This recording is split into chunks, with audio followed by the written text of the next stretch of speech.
Welcome in, everyone. I'm your Vegas Nation host, Cassie Soto. We are about a month away from that March 17th target date. That's when the new league year and free agency period open up. But of course, the trade rumors, and speculations have already begun. Some of those, of course, involving the Las Vegas Raiders.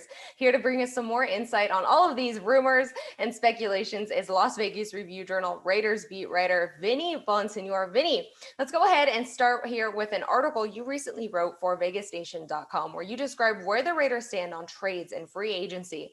So let's just go ahead and get the sexy question out of the way, the topic everybody is talking about. Is Derek Carr going anywhere? Yeah, no, I'd be shocked if he didn't. I wrote a piece a couple of weeks ago reporting that there was genuine interest and legitimate interest from teams around the NFL that felt like they were a quarterback away from, legit postseason success. Whether you're talking about the Indianapolis Colts, who need to replace Phillip Rivers, or the Chicago Bears, there's teams that either need a quarterback upgrade or just a quarterback, but feel like they're ready set in all other areas. And Derek Carr, for a lot of reasons, is very attractive around the NFL. But from the Raiders' perspective, and as I also wrote, what would prompt them to trade Derek Carr, even with, in talking to some general managers, they believe that the price tag could rise to 2 first-round picks for Derek Carr. But what does that do? What good does that do the Raiders if they don't have somebody as good or better to replace Derek Carr? That's the tricky part. And as I speculated, and as some general managers speculated in the article that I wrote, if you're the Raiders and you're gonna take the 2 first-round picks that you got in exchange for Derek Carr, plus maybe your next 2 first-round picks in 2021 and 22, and then go to the Houston Texans with the Godfather offer. Now that starts to make a little bit of sense, but that is predicated, do the Houston Texans even want to get into that business of trading Deshaun Watson? So short of anything like that happening, the Raiders are going to hold on to Derek Carr, and rightfully so. He's not the issue. The issue for the Raiders is defense. This was a top 10 offense, a playoff caliber offense, and Derek Carr is really hitting his prime right now, and there's no reason to move off on him unless, again, the Raiders have a better option in place. All right, so DC probably not going anywhere. He's staying here in Vegas. But how about a guy like Marcus Mariota, Vinny? He showed that he still has it in that game versus the Chargers. What are we hearing about Mariota?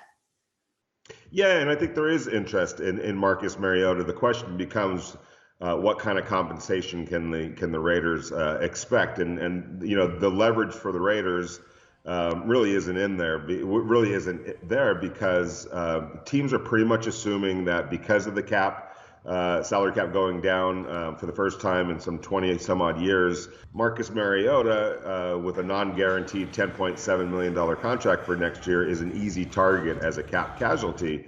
So teams around the league, though there is interest in him, and it could, if a couple of teams got involved, maybe the Raiders could get a 5th-round pick, a 6th-round pick, or a conditional pick based on playing time and performances by Marcus Mariota. But more than likely, teams are going to wait to see if Marcus Mariota is simply available on the free agent market, because there is a presumption that he is going to be a cap casualty this year for the Raiders. All right, well, enough about the offense now. As you said, this team needs some major, major help on defense, Vinny. So I ask, how quickly will the Raiders look to fill some key holes here when free agency opens up? Well, as quick as possible, and the names that they need help at all 3 levels of their defense. But if you were put it in a pecking order, I think secondary is a huge need to get a little bit more older and a little bit better, obviously. And so you're going to hear names like Richard Sherman, John Johnson, Justin Simmons. A lot of this is predicated on who actually hits the open market.